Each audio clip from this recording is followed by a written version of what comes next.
योग के अनुसार कहा जाता है कि हितभुक, मितभुक और हितभुक, यानी कि अपने हितकारी भोजन करना चाहिए। हित बोले तो जैसे वात पित्त कफ जनित हम सबका शरीर होता है, तो वात पित्त कफ को समझते हुए अपने बॉडी के उस अनुसार हमको हितकारी भोजन करना चाहिए। और मितभुक यानी कि आधा पेट भोजन करना चाहिए। जितना भूख लगा है उससे आधा करना चाहिए। 1/4 पानी के लिए रखना चाहिए और 1/4 हवा के लिए रखना चाहिए। और ऋतुभुक यानी कि ऋतु अनुसार जिस ऋतु में जो भोजन फल सब्जियां आ रही हैं उसको ग्रहण करना चाहिए, तो वो हमारे स्वास्थ्य के लिए अच्छा होता है। तो आजकल फास्ट वेट लॉस के बारे में जो लोग सोचते हैं, मुझे लगता है कि फास्ट अगर आप वेट लॉस कर रहे हो और आपने छोड़ दिया जिस चीज़ से आपने कम किया है, तो वापस से वो रिकवर हो जाएगा, वापस से वो गेन कर लोगे आप। अगर आपको रियली में फिट होना है तो आपको पेशेंस रखना पड़ेगा लंबे समय तक के लिए, और आपको अपनी हैबिट्स को बदलना पड़ेगा, आदतों को बदलना पड़ेगा। और मेन आदत ही है, आदत ही आपको बनाता है मोटा पतला बैलेंस जो भी है। तो आपको आदतों को इम्प्रूव करना पड़ेगा, क्या खाना चाहिए, क्या हमको पीना चाहिए, और कैसे सोना चाहिए, कब सोना चाहिए, ये सारी चीज़ें इम्पॉर्टेंट है। नमस्कार। आज हमारे बीच आ रही है प्रज्ञा मंडावी, जो कि एक मास्टर्स है योगा में और जो कि जगदलपुर में वेलनेस हेल्थ और योग सेंटर चला रही है। सो इस वीडियो को ज़रूर देखिए, बिकॉज आज हम बहुत कुछ सीखने वाले हैं। हेल्थ को योगा के थ्रू कंट्रोल कैसा किया जाए और किस प्रकार हम अपने घर बैठे ही कुछ योगों से अपने बॉडी को कंट्रोल कर सकते हैं। So welcome to new episode. This is Deepesh Kenag and you are watching the D K show.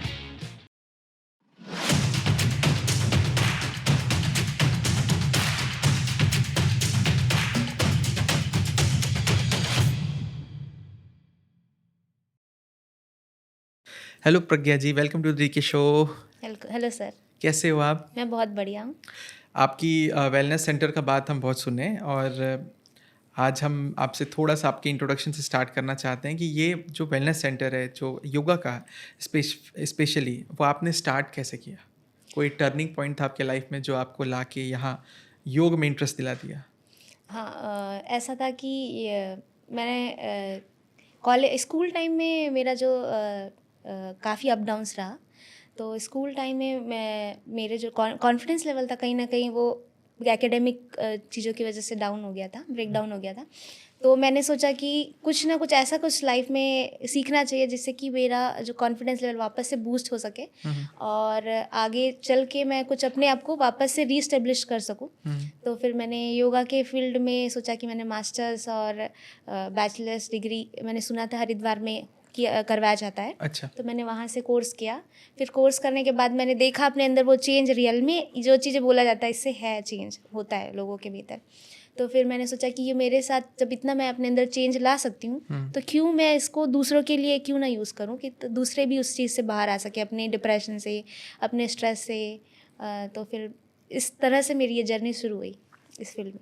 अच्छा, और योग के साथ आपका और शायद डांस और एक्यूप्रेशर जी का जी। भी है, तो ये सारी चीज़ों को आपने एक होलिस्टिक एक साथ इंक्लूड करके कैसे इसे आपने इस काम पे लिया? एक्चुअल में क्या था, मेरा ड्रीम था एक तो मुझे कि मेडिकल फील्ड में जाना है। हाँ। तो मैं मेडिकल फील्ड में तो नहीं जा पाई। तो मैंने सोचा क्यों ना अल्टरनेटिव थेरेपीज़ के थ्रू भी हम जो लोगों को ट्रीटमेंट दे करके उनको हील कर सकते हैं, क्योंकि अल्टरनेटिव थेरेपी भी बहुत सारे इश्यूज़ को आसानी से हील कर सकता है।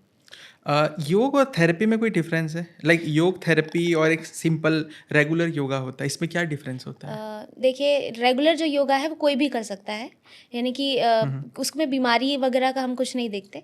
लेकिन अगर थेरेपी करना है तो थेरेपी में अगर व्यक्ति को कुछ हेल्थ इशू है तो वो व्यक्ति थेरेपी कर सकता है। लेकिन रेगुलर वाला जो योग है वो थेरेपी वाला पर्सन नहीं कर सकता, यानी कि किसी को कुछ इशू है, हेल्थ इशू है या डिजीज़ है, स्पेशली जैसे कि किसी को घुटने में पेन अच्छा। है ना, कमर में दर्द है, तो वो रेगुलर योगा जंप कूदना भागना दौड़ना ये नहीं कर सकता। अगर वो करेगा तो उसको प्रॉब्लम हो जाएगा। तो इसलिए योगा थेरेपी जो है वो अलग है और रेगुलर योगा जो है वो अलग है। अच्छा, तो क्या योग से हम ऐसा मेंटल इश्यूज होता है जैसे कि ओवर थिंकिंग, एंजाइटी, ये सब चीज़ों को भी, डिप्रेशन, ये सब चीज़ों को भी कंट्रोल में कर सकते हैं? जी बिल्कुल कर सकते हैं। जैसे कि मैंने बताया ब्रीदिंग जो है हमारे योगा में कहा जाता है चले वाते चले चित्तन निश्चले निश्चल भवित, यानी कि जैसा हवा जैसे वायु हम श्वास ले रहे हैं उससे हम अपने मन को भी नियंत्रित कर सकते हैं। तो जो डिप्रेशन है, स्ट्रेस है, वो कहीं ना कहीं मन की चीज़ है। जी। तो जब हम अपने श्वासों को प्राणायाम के थ्रू है, सूक्ष्म व्यायाम के थ्रू अभ्यास करते हैं, और उसमें और भी चीज़ें हैं, प्रत्याहार और यम नियम, ऐसे और भी चीज़ें हैं, 8 पार्ट्स होते हैं, 8 पार्ट्स होते हैं योगा के। तो उन चीज़ों का हम यूटिलाइज करते हुए अभ्यास करें तो हम अपने डिप्रेशन एंजाइटी को भी ठीक कर सकते हैं। जैसे कि भ्रामरी प्राणायाम है, वो स्ट्रेस रिलीज के लिए बहुत फ़ायदेमंद माना जाता है। मेडिटेशन है, वो हमारे डिप्रेशन को हील करने में काफ़ी हेल्पफुल होता है। एंजाइटी के लिए कुछ कुछ चीज़ें और होते हैं, ब्रेथ प्रोसेस होते हैं, ब्रेथ वर्क होता है, वो सब करने से इसमें फ़ायदा होता है। आपने अभी 8 पार्ट्स का बात बताया जी, योगा जी। का, कि क्या हम जी। थोड़ा बहुत जान सकते हैं उन 8 जी, जी, पार्ट्स के बिल्कुल। बारे में? पतंजलि ने बोला है कि योगा के 8 पार्ट्स बताए हैं, तो उसमें से पहला है यम, यानी कि हमें सोसाइटी में कैसे रहना चाहिए। तो उसका यम में बोला गया है कि हमें सच बोलना चाहिए, चोरी नहीं करना चाहिए, और अपने पास चीज़ें इकट्ठा नहीं करने चाहिए। वो विचार भी होता है, जैसे कि हम विचार इकट्ठा कर लेते हैं किसी के लिए, ईर्ष्या, द्वेष, तो ये सब मन में नहीं रखना चाहिए। और ना ही बहुत चीज़ें, जैसे कि धन भी बहुत ज़्यादा हम इकट्ठा करके रखते हैं कई लोग, तो उसको ऐसे इकट्ठा करके रखने के बजाय आप उसको यूटिलाइज करें, चोरी ना करें, झूठ ना बोले। तो ये जो छोटी छोटी चीज़ें हैं जो हम नैतिकता के रूप में लेते हैं, तो वो सारी चीज़ें पहला पार्ट ही है योग का, यम में। फिर अच्छा। नियम में फिर हम आते हैं, सेकंड में हम आते हैं यम के कि बाद नियम। जी, नियम में फिर हमारे ऊपर आ जाता है कि हम अपने हेल्थ को कैसे स्वस्थ रखें। शौच, संतोष रखना चाहिए हमको काम करने के बाद, स्वाध्याय करना चाहिए, मतलब सेल्फ स्टडी करना चाहिए, सेल्फ एनालिसिस करना चाहिए। तो ये फिर सेकंड में फिर हम आते हैं, अच्छा। देखा जाए तो इस तरीके से नियम है। फिर आसन में फिर जो हम योग करते हैं, अलग अलग प्रकार के आसन, वो सब आता है। फिर प्राणायाम में अलग अलग प्राणायाम होते हैं, किसी ग्रंथ में 10 प्राणायाम के बारे में बताया, किसी में 12 बताया गया है। तो प्राणायाम भी बहुत सारे हैं, तो उसमें से लेकिन 2-3 प्राणायाम इंपॉर्टेंट होते हैं। उसके बाद प्रत्याहार होता है, जिसमें इंद्रियां हमारी होती है, कर्मेंद्रियां, ज्ञानेंद्रियां जो होती हैं, उनको हम कैसे नियंत्रित करें। यानी कि जैसे कि हमको बहुत ज़्यादा मीठा खाने की आदत है, आवश्यकता से अधिक खाएंगे तो हम बीमार पड़ जाएंगे। बिल्कुल। लेकिन अगर हम उसको एक सीमित मात्रा में खाएंगे तो हम स्वस्थ रहेंगे, अच्छा। है ना। तो ये हमको योग सिखाता है कि अपने इंद्रियों को नियंत्रित करो, संयम में उपयोग करो, ताकि आप स्वस्थ रहो और अच्छी लाइफस्टाइल लीड कर सको। तो प्रत्याहार में ये सारी चीज़ें हैं। और उसके बाद फिर ध्यान, धारणा, ध्यान, समाधि। तो ये फिर आगे की प्रोसेस है, जिसमें हम किसी चीज़ को धारणा बनाते हैं, यानी कि कोई अच्छी चीज़ को, जैसे हम आइडल बनाते हैं, कोई अच्छा व्यक्ति है उसका आइडल बनाते हैं, वैसे एक धारणा, एक ऑब्जेक्ट है, कोई चीज़ को हम धारणा बनाते हैं, यानी कि उसका ध्यान करते हैं और उसको अपने मन में पूरी तरह से जमाते हैं, उसके चित्र को। जैसे कि हो सकता है कि हम गणेश जी को मानते हैं, गणेश जी को धारणा के रूप में हमने लिया, गणेश जी के इमेज को हमने रोज़ हम देखते हैं त्राटक की तरह, और उस इमेज को अपने भीतर देखने की कोशिश करते हैं, तो ये धारणा है। फिर धीरे धीरे ध्यान में जब उनमें उनके गुणों को अपने भीतर हम उतारने की कोशिश कर रहे हैं, फिर उनकी तरह होते जा रहे हैं, वो ध्यान आ जाता है। फिर उसी में जब हम पूरी तरह से इन्वॉल्व हो जाते हैं तो समाधि। तो ये एक लंबा प्रोसेस है, जो हमें एक अच्छे व्यक्तित्व को हम कैसे गढ़ें, वो हमको योगा से सीखने को मिलता आपने है। अभी त्राटक का बात किया था, जी, ध्यान, जी। मेडिटेशन। जी। तो क्या मेडिटेशन जो ध्यान है वो भी एक योग का पार्ट है? जी, जी। मेडिटेशन, ध्यान और त्राटक जो तीनों हैं, वो एक सिस्टमैटिक प्रोसेस है। जैसे त्राटक सबसे पहला प्रोसेस होता है, जब हम किसी ऑब्जेक्ट को चूज़ करते हैं, जैसे मैंने बताया। तो त्राटक में हमको स्पेशली शुरुआत किया जाता है किसी दीपक से स्टार्ट करते हैं, या किसी बिंदु से। हम एक बिंदु बना लेते हैं या दीपक जला करके उसको लगातार हमको एकटक देखना होता है, और उसी को आंखें बंद करके अपने थर्ड आई चक्रा में या हृदय में आप उसको विजुअलाइज करते हैं। और जब वो धीरे धीरे वो लाइट आप अपने भीतर फील करने लगते हैं, आंखें बंद करके भी आप उसको एग्जैक्टली वैसे देख पा रहे हैं, तो वो धीरे धीरे त्राटक जो है वो ध्यान में कन्वर्ट होने लगता है। तो फिर उसके बाद ये प्रोसेस जो है ध्यान की शुरू हो जाती है। फिर उसमें आप यूनिवर्स से जुड़ने लगते हैं, फिर और भी जो एनर्जी है, तो यूनिवर्स बहुत वास्ट है, तो वहाँ तक हम धीरे धीरे धीरे धीरे पहुँचते जाते हैं। हाँ। तो जैसे आपने बताया कि एक दीप को देख के इमेजिन करना और जी, अपने जी। सेंटर फोकस करके उसे अंदर जी, लेना, जी। मन में उसको जी, जी। उसका आकार उतारना, है जी, ना? जी। क्या किसी, जैसे कोई राम कहता है, जी। श्री राम, तो उनके नाम को भी ऐसे इमेजिन करके सेम प्रोसेस से हम यूनिवर्स से जुड़ सकते हैं? जी, जी, बिल्कुल। मतलब ध्यान के अलग अलग तरीके होते हैं। जैसे हम, ऐसा नहीं है कि हम सिर्फ दीपक से कर रहे हैं, हम त्राटक साउंड का भी कर सकते हैं। साउंड से यानी कि इंद्रिय, कान से हम किसी वॉइस को सुन रहे, जैसे ओम की वॉइस सुन रहे हैं बार बार, या कोई मंत्र जाप करते हैं, तो उस वॉइस को हम बार बार सुनते हैं, उस मंत्र के भाव को, तरंगों को हम एब्जॉर्ब करते हैं, उसको फील करते जाते हैं। तो हमारी जो ऑरा है, वो जो यूनिवर्स में जो 5 एलिमेंट्स हैं उसके भी तत्वों के साथ जुड़ करके वो और वास्ट होता जाता है। तो वो धीरे धीरे करके अब कणों से जुड़ेंगे, जैसे एक जल के कण से जुड़े तो धीरे धीरे दूसरे कणों से जुड़ते जाएगा, तो फिर वो एक वास्ट रूप ले लिया। तो वो ध्यान उस अवस्था तक पहुंचाता है, चाहे आप सुन के करो, चाहे आप किसी चीज़ को देख के करो, तो तो ऐसे कहीं ना अलग। कहीं हम यूनिवर्स से जुड़ जाते हैं। जी जी जी। लेकिन एक मुझे बात बताइए, ये हमें कैसे पता चलेगा कि हम वाकई इस त्राटक करने से हम यूनिवर्स से कनेक्ट हो पाए, या ऐसा कुछ लक्षण या ऐसे कुछ बेनिफिट्स या ऐसे कोई सुपर नेचुरल पावर्स इंसान गेन कर सकता है क्या? हाँ, मतलब ये है कि शुरू में ऐसा होता है, सबको अलग अलग हो सकता है। जो भाव है, जैसे कि आप अगर डीपली आप एटम्स और मॉलिक्यूल तत्व से जानना बोला जाता है, चीज़ों को तत्व से जानना, यानी कि हम 5 एलिमेंट से बने हैं, 5 तत्वों से बने हैं। तो जब हम जाप कर रहे हैं तो अपने आप को 5 एलिमेंट्स में हम तोड़ते हैं, सूक्ष्म स्तर में तोड़ते हैं। इन द सेंस जैसे बॉडी है, ये 5 एलिमेंट्स में हम उसको मेंटली विजुअलाइज करेंगे कि हम उसमें डिस्ट्रीब्यूट हो गए हैं। फिर 5 एलिमेंट्स में हमारी जो एनर्जी है वो डिस्ट्रीब्यूट हो रही है। तो जब आप ऐसे करते हैं, मंत्र जाप करते हुए, त्राटक देखते हुए, तो फिर आप धीरे धीरे क्या होता है, आपके भीतर जो एनर्जी है वो चैनलाइज होने लगती है। तो आपको एक मैग्नेटिक एनर्जी आपको फील होगी अपने भीतर, एक ऑरा में, बाहर अंदर। तो इस तरह से आपको धीरे धीरे वो चीज़ समझ में आने लगेगा। तो आपको क्या करना होता है, बस इस दौरान आपको शुरू से लेके आखिरी तक, जब तक आप फील कर रहे हैं, आपको धैर्य रखना पड़ता है। पेशेंस बहुत इंपॉर्टेंट है। अगर हम 2-3 दिन किए, नहीं मन लगा, उसके बाद अब छोड़ दिए, तो ऐसा नहीं होता। लेकिन आप लगातार बिना मतलब डाउट लाए अगर पेशेंस के साथ अभ्यास करते हैं, तो आप धीरे धीरे उस लेवल तक पहुंच ही जाएंगे। और इस अभ्यास की सीमा का कोई टाइम है पर्टिकुलर कि मुझे 5 मिनट करना है, 1 मिनट करना है, 15 मिनट करना है, 1 घंटा करना है? ये है कि जो शुरुआत में हम करते तो एक डिसिप्लिन बनाया गया है हमारे ऋषियों के द्वारा।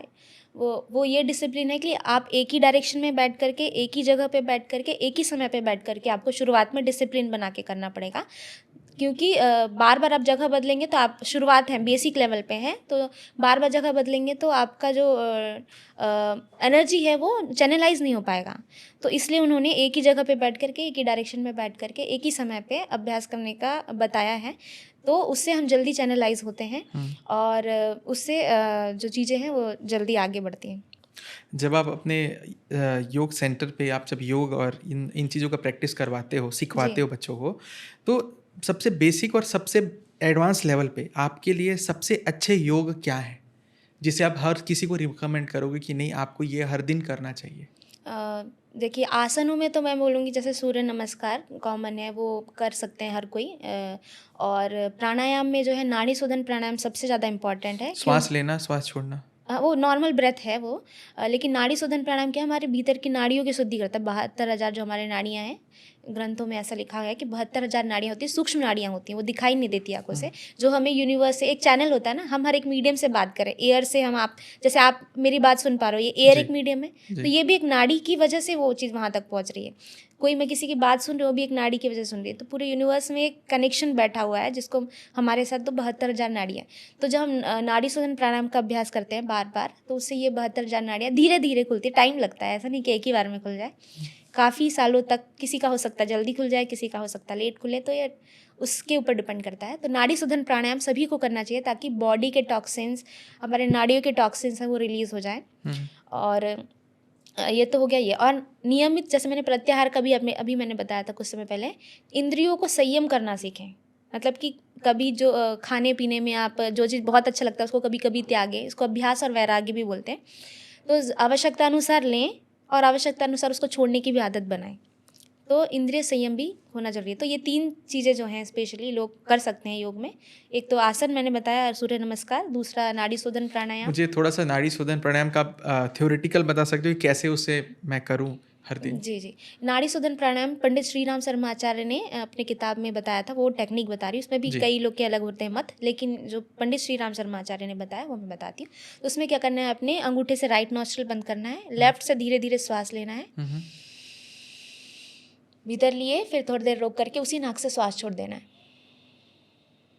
ये 1, हाँ, ऐसे ही 3 राउंड्स आपको लेफ्ट से ही लेना है, लेफ्ट से ही छोड़ना है। फिर लेफ्ट को ओपन करना है, राइट को क्लोज करना है, और राइट से 3 टाइम्स लेना है श्वास, फिर राइट से ही 3 टाइम्स श्वास छोड़ना है। अच्छा, जी। तो ये मैंने एक प्राणायाम बेसिक हमेशा हमको कराया जाता था। जी। तो वो था कि एक नाक से श्वास लेना है, कुछ समय अपने अंदर भर के रखना है और फिर दूसरे नाक से श्वास छोड़ना है। ये क्रिया सेम दोनों साइड से करा जाता है। तो आपने जो बताया वो है एक ही नाक से लो और एक ही एक नाक ही से नाक से छोड़ो। छोड़ो, हाँ। तो इसमें कुछ फ़र्क होता है मतलब प्रोसेस में और बेनिफिट्स में? हाँ, जैसे कि मैंने बताया कि कई लोगों का अलग-अलग मत है। कई लोग अनुलोम-विलोम को नाड़ी शोधन प्राणायाम कहते हैं। अच्छा, और अच्छा। जो नाड़ी शोधन प्राणायाम बता रही हूँ, उसमें नाड़ी शोधन प्राणायाम ही करके पंडित श्री राम शर्मा आचार्य ने बताया था। तो मैंने इसका ही प्रैक्टिस किया, तो मुझे इसी से ही काफ़ी फ़ायदा फ़ील हुआ। तो फिर मैं इसी को ही फ़ॉलो करती हूँ और अपने स्टूडेंट्स को बताती हूँ। और नाड़ी शोधन यानी कि उसको मैं अनुलोम-विलोम ही बोलती हूँ। जो आपने बोला लेफ्ट से पर ये जो लेके राइट वर्ड है से। ना नाड़ी शोधन, जी, नाड़ी जी। मतलब पहला नर्व्स भी होता है, जी, जी। दूसरा तो इंद्रियाँ भी होती है, बहुत सारी हाँ। हमारे जॉइंट्स होते हैं, है जी, ना? जी, जी, और जी। वो सारे ब्रह्मांड में जुड़े होते हैं। जी, जी। तो इससे क्यों इसका नाम नाड़ी शोधन रखा गया है? जैसे कि हमारी राइट साइड होती है, राइट साइड जो है ईड़ा नाड़ी होती है, हाँ, लेफ्ट साइड पिंगला नाड़ी होती है, यानी कि सूर्य और पिंगला, चंद्रमा। हाँ। हाँ, तो जो हमारी ये राइट साइड है वो सूर्य नाड़ी से जुड़ी हुई है, मतलब सूरज से जुड़ी हुई है। और लेफ्ट साइड जो है मेरे चंद्रमा से जुड़ी हुई है। मतलब हम 5 तत्वों के अलावा भी जो ग्रह नक्षत्र हमारे आसपास है उनका भी इफेक्ट हमारे बॉडी में होता है। अच्छा, तो उसकी वजह से हम डायरेक्टली इनडायरेक्टली सभी चीज़ों से कनेक्टेड है और वैसे ही हमारे बॉडी का निर्माण हुआ है। तो जो नाड़ियाँ हैं वो जैसे सूर्य नाड़ी मैंने बताया, मतलब ये कि हीट को कंट्रोल करता है सूर्य नाड़ी। और चंद्र नाड़ी जो है वो शीतलता को, मतलब कंट्रोल ठंडक को नियंत्रित करता है हमारे बॉडी में। तो जब ऋषियों ने इसको अपने समय में एक्सपेरिमेंट किया तो उन्होंने देखा कि ये दोनों नासिका चलती है इस तरीके से। तो ये सूर्य नाड़ी, ये चंद्र नाड़ी करके उन्होंने उस चीज़ को पूरा एलोबरेट करके समझा और फिर बताया कि ये जो नाड़ियाँ इस तरीके से जुड़ती हैं। और फिर धीरे धीरे जब हम सूर्य और चंद्रमा से जुड़ रहे हैं तो जो यूनिवर्स में और भी चीज़ें हैं उनसे भी धीरे मतलब जुड़ते जाते हैं। इस योग को हर दिन कोई अगर प्रैक्टिस करे, हर जी। दिन हमेशा, तो सबसे पहला बेनिफिट वो क्या पाएगा? सबसे पहला फिजिकल लेवल पे स्वास्थ्य उसको अच्छा मिलेगा। मतलब जैसे जॉइंट्स हैं उसके जाम हो गए हैं, नसें जाम हो गई हैं, मांसपेशियाँ जाम हो गई हैं, वो खुलेंगी सबसे पहले धीरे धीरे। तो फिजिकली फिट होने लगेगा वो व्यक्ति सबसे अच्छा। पहले तो। और मेंटली काम होने लगेगा सबसे पहले शुरुआत में। अच्छा, और मैंने एक और प्राणायाम सुना था, यही प्राणायाम का ही पार्ट है शायद, ये भ्रामरी प्राणायाम। जी, जी, काफ़ी जी। बाबा रामदेव जी ने काफ़ी इसको जी, जी, जी। लोगों को बताया है कि इसे जी। करना चाहिए। तो क्या ये भी एक पार्ट है इसी योग का, मतलब जी, आपने जी। जो हाँ, टाइप हाँ। जी, जी, बताया जी। जी। अनुलोम-विलोम और हाँ, नाड़ी शोषण? जैसे मैंने हाँ। बताया था कि 10 से 12 प्राणायाम होते हैं, तो हुँ, उसमें से भ्रामरी प्राणायाम भी एक प्राणायाम है, जो कि स्पेशली जैसे किसी को स्ट्रेस ज़्यादा हो, किसी चीज़ का तनाव हो, तो उन लोग स्पेशली। मैं हर दिन हाँ, करता हूँ हाँ, इसे। जी, जी। जी। तो वो कर सकते हैं, तो वो बहुत अच्छा रहता है स्ट्रेस के लिए स्पेशली। अच्छा, अच्छा। आपके कोई क्लाइंट का हम एक्सपीरियंस आपके द्वारा जान सकते हैं जो कि इस योग से, आपके टेक्निक्स से उनके लाइफ में बहुत बदलाव आया हो? जी बिल्कुल। जैसे कि हमारे पास एक क्लाइंट आई थी, बहुत उनको एंजाइटी था। वो शुरू में जब आती थी, जैसे वो योग करने लगती थी तुरंत रोने लग जाती थी शुरुआत में जब आई थी तो। क्योंकि अच्छा, जब कोरोना काल चला था उस समय कई लोगों को मेंटल डिप्रेशन, एंजाइटी, स्ट्रेस होने लग गया था। तो उनको डर मरने का, मतलब कुछ मुझे हो ना जाए ऐसा समझ उनको डर गया। रहता था। हुँ, तो शुरुआत में जब आते थे तो उनको हमेशा ऐसा ही प्रॉब्लम होता है, रोने लग जाते थे, वो कर नहीं पाते थे, तो हुँ, क्लास डिस्टर्ब हो जाती थी। फिर तो मैं उनके साथ उनको फिर हम लोगों ने प्रैक्टिस कराया भस्त्रिका प्राणायाम का। भस्त्रिका प्राणायाम, अनुलोम विलोम और ये अपना भ्रामरी प्राणायाम। तो ये तीनों प्राणायाम से उनको बहुत रिलीफ मिला। कि भस्त्रिका प्राणायाम क्या करता है, हमारे भीतर जो वायु जो दूषित हो गई है उसको निकालने में हेल्प करता है। क्योंकि वायु जो है वही कारण होता है हमारे मेंटल डिसऑर्डर का। हुँ, वायु किस स्तर का है, जैसे कि हम सुबह का ठंड हवा देखेंगे, वो अच्छा रहता है, काम रहता है, रिलैक्स रहता है। वही दोपहर का हवा जो हो वो बहुत गर्म रहता है और इरिटेटिंग होता है। तो वैसे ही हमारे भीतर भी वायु होता है जो दूषित होता है। हम जैसे कि आसपास की चीज़ों से, जैसे हम अच्छी चीज़ें सुन रहे हैं या बुरी चीज़ें सुन रहे हैं, या अच्छे सर्कल में हैं या बुरे सर्कल में, तो वो हमारे भीतर की वायु को दूषित करते हैं, यानी कि विचारों को। हुँ, हाँ, वायु और विचार दोनों आपस में कनेक्टेड है। तो हमारे भीतर के विचारों को वो डिस्टर्ब करता है, तो हम एंजाइटी, डिप्रेशन और कई चीज़ों में फंस जाते हैं। तो जो मेरी क्लाइंट थी उनको हम लोगों ने ये 3 प्राणायाम और आसन कराया लगातार लगभग 3-4 महीने कराया। उसके बाद उनको थोड़ा रिलीफ मिला। उसके बाद फिर 1 साल 2 साल, अभी मेरे पास 2 साल से वो कर रहे थे। अभी उनका बहुत इम्प्रूव्ड है, पहले से बहुत उन्होंने रिलीफ किया है। अब उनको ऐसे अब रोते नहीं हैं, बहुत अभी कॉन्फिडेंट हो गए हैं। और पहले माइक में बोलने से भी वो डरते थे। तो अब वो इस बार जब पिछले बार हम लोगों ने जब योगा डे किया था, तब उन्होंने कॉन्फिडेंटली अपनी बात को कहा कि मेरे अंदर जो उनके अंदर जो इम्प्रूवमेंट हुआ उस चीज़ के बारे में। तो अरे वाह, बहुत ही अच्छा वो एक्सपीरियंस रिस्पॉन्स था था। उनका। हाँ, नहीं योग तो मैं भी बहुत बिलीव करता हूँ योग पे। आपने एक्यूप्रेशर जी भी शायद ये प्रैक्टिस करवाते जी हो जी। लोगों को, तो क्या होता है ये और ये काम कैसे करता है? जी देखिए, जैसे कि मैंने बताया था कि नाड़ियाँ एक तो बाहर भी होती है, अंदर भी होती हैं। बिल्कुल। तो एक्यूप्रेशर जो है वो नाड़ियों पे ही काम करता है, समझ लीजिए। तो एक्यूप्रेशर में कहा जाता है, एक तो ये हमारे देश का नहीं, दूसरे देश से आया है। हम्म, बट ये काम जो है नाड़ियों के ऊपर करता है। जैसे कि इसमें बोला जाता है कि हमारे जो हाथ हैं या पैर हैं, हमारे बॉडी के हर एक पार्ट में बॉडी का सारा सिस्टम समाया हुआ है। तो ये हाथ है, इसमें पूरा बॉडी हमारा समाया हुआ है। इन द सेंस कि ये रिप्रेजेंट करता है एक तरीके से। जैसे कि ये हमारा थंब हो गया, थंब हमारे सर को रिप्रेजेंट करता है। ये दोनों जो हाथ हैं बीच वाले, ये हमारे पैर को रिप्रेजेंट करते हैं, जैसे ऐसे रख दिया जाए। और ये दोनों हाथ हैं, ये हमारे हाथों को रिप्रेजेंट करते हैं। जैसे कि ये मैंने रखा है ऐसे, तो ये मेरा लेफ्ट हैंड, ये मेरा right hand, left leg right leg.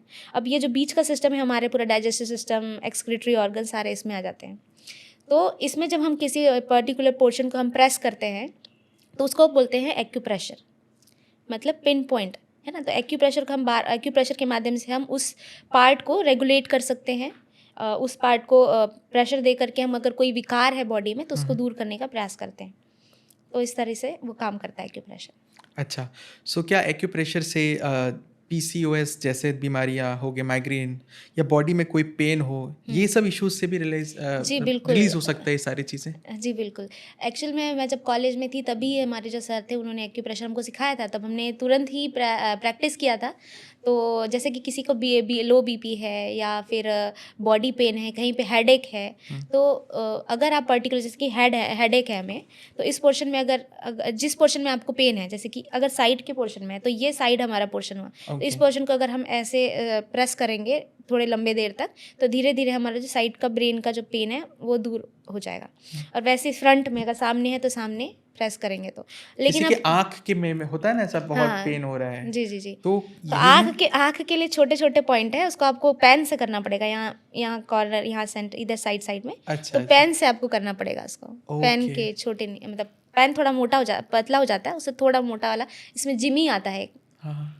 Pen जैसा होता है, उससे आप अगर प्रेस करेंगे तो आंखों के लिए अच्छा था। लेकिन मैं ये बोलूँगी कि कोई भी जो थेरेपी होता है, उसका कुछ ना कुछ लिमिटेशन होता बिल्कुल। है ना। हर चीज़, हर बीमारी का कोई ना कोई कई कारण होते हैं, ऐसा नहीं कि एक ही कारण है ना। तो उन कारणों के ऊपर भी बेस्ड होता है कि हमें कौन सा थेरेपी ज़्यादा जल्दी फ़ायदा करेगा। तो उस हिसाब से हमको थेरेपी का चुनाव करना चाहिए। कई लोग बोलते हैं ना ये माइग्रेन का बीमारी है या जी पीसीओएस का बीमारी है, कुछ कुछ फीमेल इश्यूज होते हैं, तो आप मुझे शॉर्ट टेक्निक भी बता सकते हो क्या, कि थोड़ा बहुत अगर ये घर पे करें तो इससे काफ़ी रिलीव हो सकता है उनको? तो माइग्रेन के लिए तो नाड़ी शोधन प्राणायाम बेस्ट है। नाड़ी शोधन जो आपने प्राणायाम, हाँ बताया। जी जी। जी। अनुलोम विलोम भी कर सकते हैं, दोनों ही फायदेमंद है। और ब्लड प्रेशर के लिए भी बहुत अच्छा है। और पीसीओडी और पीसीओएस जो है, वो हमारे पास बहुत अच्छे रिजल्ट हैं इसके। मैं क्या बताऊं, अभी तक हमारे पास बाहर से भी, आउट ऑफ छत्तीसगढ़ से भी बहुत सारे ऑनलाइन स्टूडेंट्स हमको मिले थे, उनको भी पीसीओडी था। और काफ़ी टाइम से उन लोगों ने डॉक्टर के पास ट्राई किया था कि वो कंसीव कर लें, बट वो कंसीव नहीं कर पा रहे थे। डॉक्टर्स के ट्रीटमेंट के बाद भी नहीं कर पा रहे थे। लेकिन जब वो योग स्टार्ट किए, तो विद इन 1 ईयर सभी ने लगभग कंसीव कर लिया। अरे वाह। तो ये हमारे लिए मतलब बहुत ही अच्छा एक्सपीरियंस रहा है। और थायराइड में भी ऐसे ही बहुत अच्छा एक्सपीरियंस रहा कि जितने भी क्लाइंट्स हमारे पास थायराइड के लिए आए, उनके सभी के नॉर्मल लगभग हो गए। वाह। तो बहुत अच्छा था पीसीओडी पीसीओएस के लिए। आपने कब रियलाइज़ किया कि जो योग है ये फिज़िकल बॉडी ज़्यादा मेंटल को भी ठीक करता है और मेंटल जैसे चीज़ों को भी ठीक करने में उपयोगकारी है? दरअसल क्या था, मैं इसके लिए एक स्टोरी है, मेरी फैमिली की स्टोरी है, वो मैं बताना चाहूँगी। मेरी जो फैमिली है, वो बचपन से ऐसा था कि घर में कुछ ना कुछ लड़ाई झगड़े पहले होते थे बहुत ज़्यादा। यहाँ पे बहुत सारी चीज़ें प्रचलन है कि फलाना हो गया, ढिकाना हो गया, ऐसे करके। इस वजह से हमारे घर में ऐसा हो रहा है, ऐसा बोलते थे पहले बहुत ज़्यादा। तो फिर मैंने सोचा कि मुझे अपने फैमिली के सिचुएशन को बदलना है और मैं ये संकल्प करना है, मुझे करना ही है, मतलब करना ही है। तो फिर मैं जब योगा सीखने के लिए मैं जब हरिद्वार गई तो उस दौरान काफ़ी मैंने वहाँ पे साधना वगैरह किया ताकि अपनी मेरी फैमिली जो है वो आपस से जो सिचुएशन है, जिस चीज़ों की वजह से वो घटना घट रही है, वो चीज़ें दूर हो जाए, ठीक हो जाए।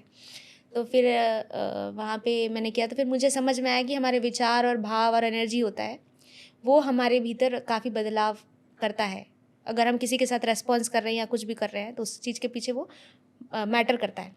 तो अगर हम पीछे से एनर्जी हम उस पीछे से चेंज कर दें अपने घर के लोगों का और धीरे धीरे उनके पास पॉजिटिव एनर्जी सेंड करें तो धीरे धीरे वो अपना रेस्पॉन्स बदल सकते हैं। तो पहले मैंने अपने खुद के ऊपर ट्राई किया तो खुद के ऊपर मैंने बहुत चेंज देखा। मुझे बहुत ज़्यादा गुस्सा आता था। गुस्से को मैंने कंट्रोल किया अपने एनर्जी को बैलेंस करके। वैसे ही फिर अपने फैमिली के लिए किया तो फैमिली में भी वो चेंज आया। तो मतलब योग भी है और हीलिंग भी है कहीं ना कहीं इसके पीछे का जो है कारण। मेडिटेशन जो है स्पेशली वो मेडिटेशन के डीप में जाओगे तो अपने आप शांत हो जाते, बहुत शांत हो जाते हो कि आपके आसपास का वातावरण भी शांत हो जाता है, इतना शांत हो जाते हो। तो जब उस स्तर पे आकर के आप जब जहाँ पे भी आप जाते हो वहाँ पे भी वो इन्वायरमेंट बनने लग जाता है। तो फिर मैं जब घर आई वापस तो घर पे मैं रहते रहते अपने भीतर वो शांति है।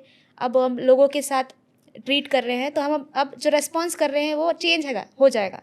सामने वाला गुस्सा हो रहा है तो मेडिटेशन अगर हम डीप करते हैं तो हमारे अंदर जो शांति रहती है तो उस वजह से हम वो रेस्पॉन्स नहीं करेंगे जो सामने वाला चाह रहा है हमसे। हम जो चाहते हैं वो रेस्पॉन्स करेंगे, समझ के करेंगे, सामने वाले की सारी सिचुएशन को समझ के।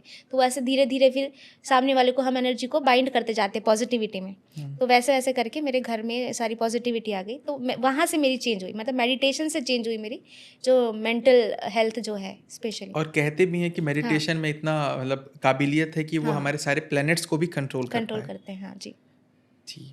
और जैसे आप योगा सिखाते हो जी। तो अपने स्टूडेंट्स को आप खाने के लिए क्या रिकमेंड करते हो? उनका खाना एक नॉर्मल खाना होता है इंडियन सोसाइटी का, या कि आपका खाना, आपका भोजन जो है वो कुछ अलग होता है? देखिए जो हमारे इंडियन सोसाइटी में जो अभी जो प्रचलन है खाने का वो तो कैसे भी जैसे जहाँ पे जो चीज़ उपलब्ध है वो चीज़ खाते। जैसे हमारे बस्तर में चावल ज़्यादा होता है जी। या जो भी चीज़ें खट्टा भाजी ज़्यादा होता है तो लोग वही खाते हैं।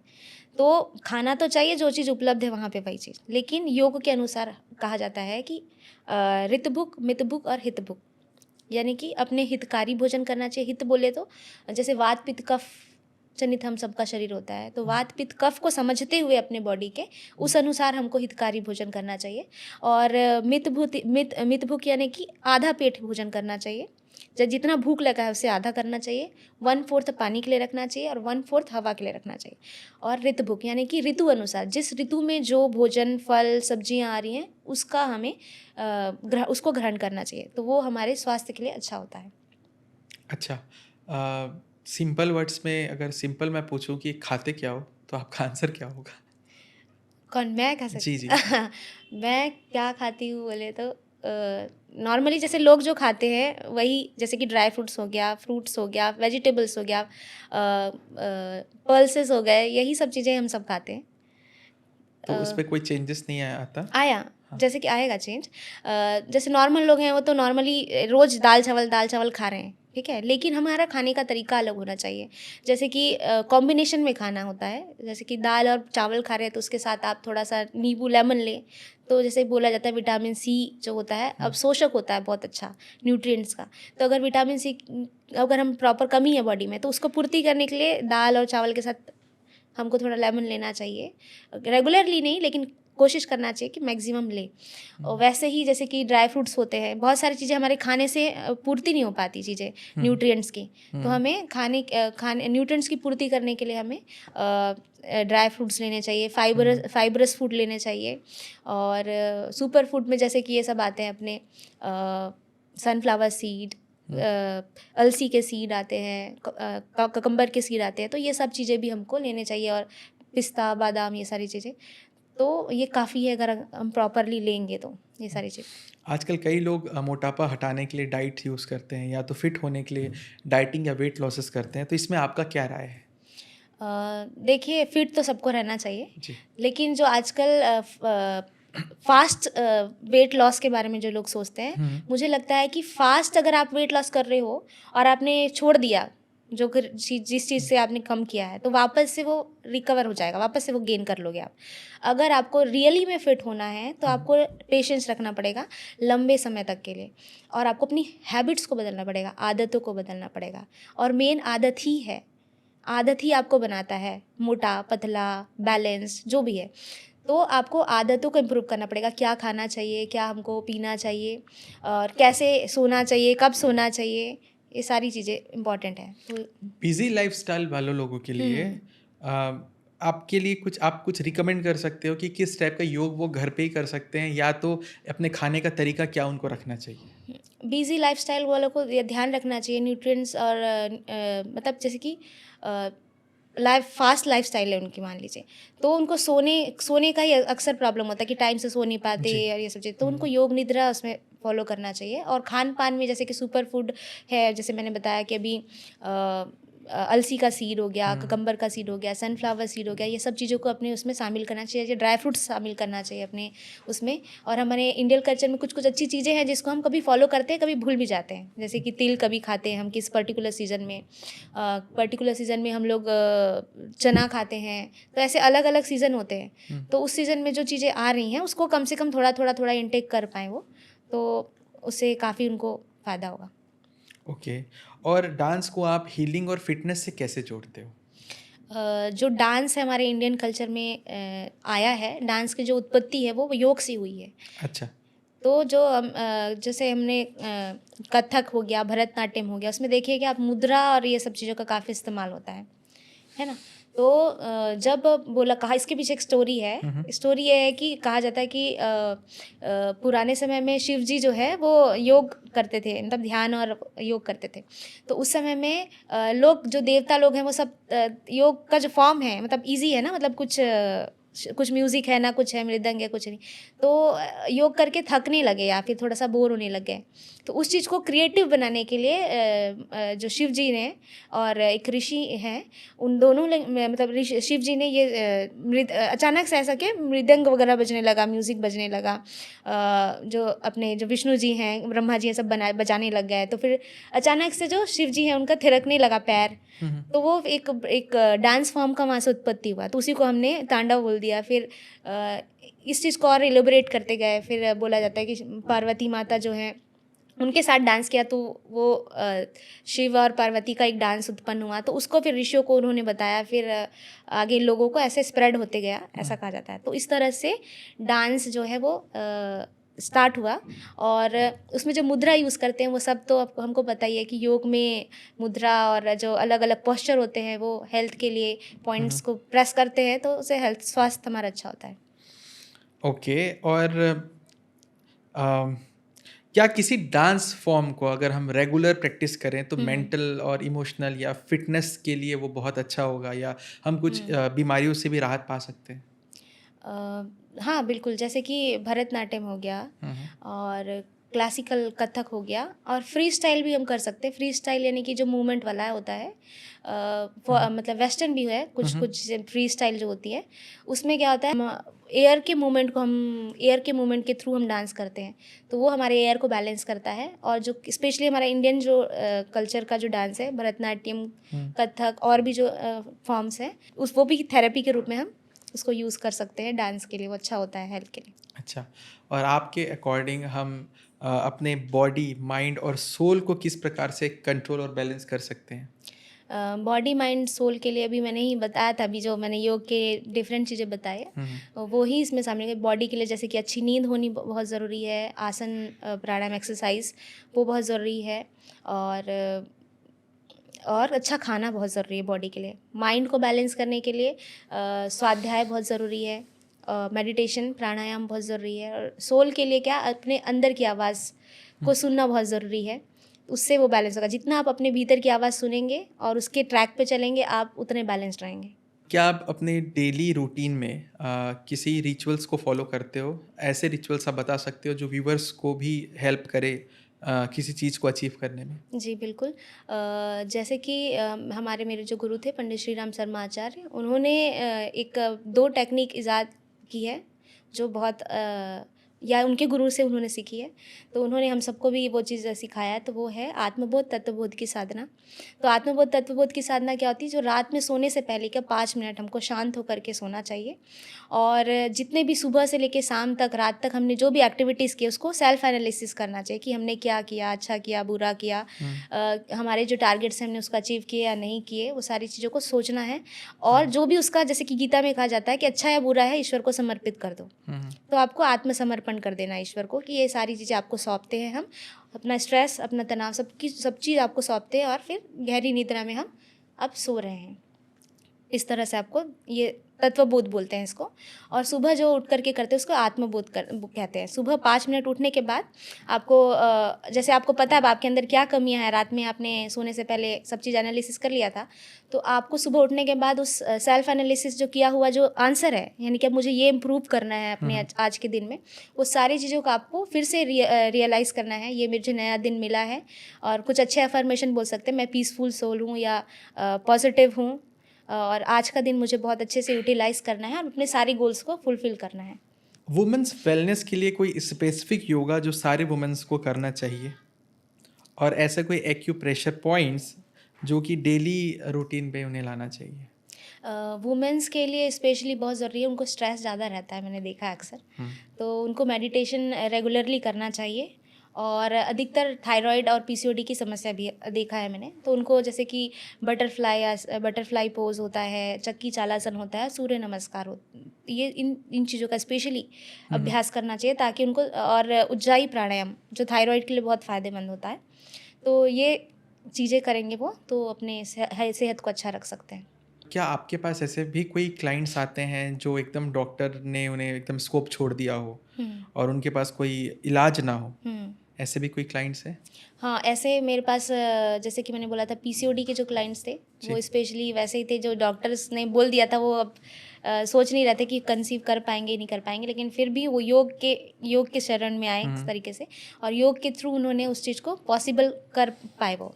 और दूसरा एक मेरे पास किडनी के पेशेंट आते हैं, उनके किडनी में केराटिन बढ़ गया था काफ़ी ज़्यादा। तो वो 1 मंथ ही मेरे पास आए, और 1 मंथ के बाद उनका केराटिन चेक किया, तो डॉक्टर ने बोल दिया था कि अब इनका केराटिन जो है लेवल, पता नहीं नॉर्मल हो पाएगा कि नहीं हो पाएगा, कुछ भी हो सकता है, ऐसे करके उन्होंने कहा था। तो वो मेरे पास आए थे, 1 महीना उन्होंने किडनी के लिए किया था योगा अभ्यास, तो 1 मंथ में ही उनका केराटिन लेवल डाउन हो गया था। अच्छा। और अभी वो कुछ दिन पहले ही मैं कोंडागांव से जगदलपुर आ रही थी, तो कोंडागांव में मिले थे और मुझे बात किए, तभी काफ़ी स्वस्थ थे वो। अच्छा, और आपके फ्यूचर गोल्स कुछ हैं आपके और आपके प्रज्ञा वेलनेस सेंटर के लिए? जी, फ्यूचर गोल्स तो यही है कि मेरा मिशन है, और वो मिशन है, मेरे गुरु का जो मिशन था वही मेरा मिशन है कि अपना सेल्फ डेवलपमेंट करो, अपना फैमिली डेवलपमेंट करो, सोसाइटी को डेवलप करो, और पूरे जो हम आसपास हम जितना लेवल तक पहुंच सकते हैं लोगों तक, वहां तक पहुंच करके उनको ट्रांसफॉर्म करो। यही मेरा, हमारे सेंटर का मिशन है और हमारा मिशन है। आप यंग जनरेशन को क्या कहना चाहेंगे जिनके लिए शायद वेलनेस और जो ये हीलिंग है ये एक फ्रॉड बन चुका है? देखिए, अभी जो यंग जनरेशन अधिकतर क्या होती है, जो लोग देख रहे हैं उसी के पीछे भागने लग जाते हैं। तो आप देखो, उसके पीछे भागने के बजाय आप उसको एनालिसिस करो। विवेकानंद कहते थे, जो चीज़ आप सुन रहे हो, देख रहे हो, उसको पहले प्रैक्टिकली देखो कि ये सही है या नहीं। तभी उस चीज़ को आप मतलब प्रैक्टिकल समझ करके फिर उसको जीवन में उतारने की कोशिश करो। ऐसा नहीं कि बस सुन लिया, हाँ सही होगा या गलत होगा, कुछ एनालिसिस किए हुए आप दौड़े जा रहे हो किसी चीज़ के पीछे। हर चीज़ के डेप्थ में जाने की कोशिश करो। तो आप हीलिंग और वेलनेस में अगर आना चाहते हैं तो आइए, लेकिन आप उसके डेप्थ में जाइए, और आपकी जो ये आपका जो ये जीवन है बहुत ही कीमती है। आप एक जेम है, अपने आप को असाधारण व्यक्ति ना समझे, हर कोई अपने आप में जेम है, और इस दुनिया में बहुत ही अच्छा काम कर सकते हैं। हम सबको वो सारी कैपेबिलिटीज़, एबिलिटीज़ ब्रह्मांड ने, यूनिवर्स ने दी है, भगवान ने दी है। तो उस चीज़ को हम यूटिलाइज़ करें, स्किलफुल हो करके अपने आप को जोड़िए, बनाइए, रीबिल्ड करिए, और उसको यूटिलाइज़ कीजिए अच्छी चीज़ों को। प्रज्ञा, मैं एक छोटा सा मैसेज आपसे चाहता हूँ जो जी। कि आप हमारे ऑडियंस को दो, जो कि उनको बहुत अप्रिशिएट करे अपने करियर में आगे बढ़ने के लिए, अपने वेलनेस को ठीक रखने के लिए। देखिए, सभी के लिए मैं यही कहना चाहूँगी कि आप सब अपने आप को अच्छे से आगे बढ़ाएं, होलिस्टिक डेवलपमेंट में ध्यान दें। लोग क्या आजकल एक तरफा डेवलपमेंट में ज़्यादा ध्यान देते हैं, या आप पढ़ रहे हैं तो पढ़ ही रहे हैं, पैसा कमा रहे हैं तो पैसा ही कमा रहे हैं। तो मैं ये कहूँगी कि इससे इम्बैलेंस हो जाएगा आपके लाइफ में भी और दुनिया में भी। आप इम्बैलेंस मत करिए, आप बैलेंस लाने की कोशिश कीजिए। बैलेंस कब होगा? जब आप होलिस्टिक डेवलपमेंट में ध्यान देंगे, अपने फिजिकल हेल्थ में, मेंटल हेल्थ में, सोशल हेल्थ में, इमोशनल, स्पिरिचुअल, फाइनेंशियल, ये सारी चीज़ें अलग अलग हमारे डायमेंशन हैं। उन तरह से आवश्यकता अनुसार आप कम ज़्यादा कर सकते हैं चीज़ों को, लेकिन साथ लेकर चलिए, जिससे कि हम अपने भीतर और बाहर बैलेंस ला सकते हैं। Okay Pragya, thank you so much जो आप हमारे द डी के शो को ज्वाइन करें और अभी अपना इतना अच्छा एक्सपीरियंस दिए योग के बारे में, वेलनेस के बारे में, एक्यूपेक्चर के बारे में। Thank you so much. Thank you so much sir. Yeah.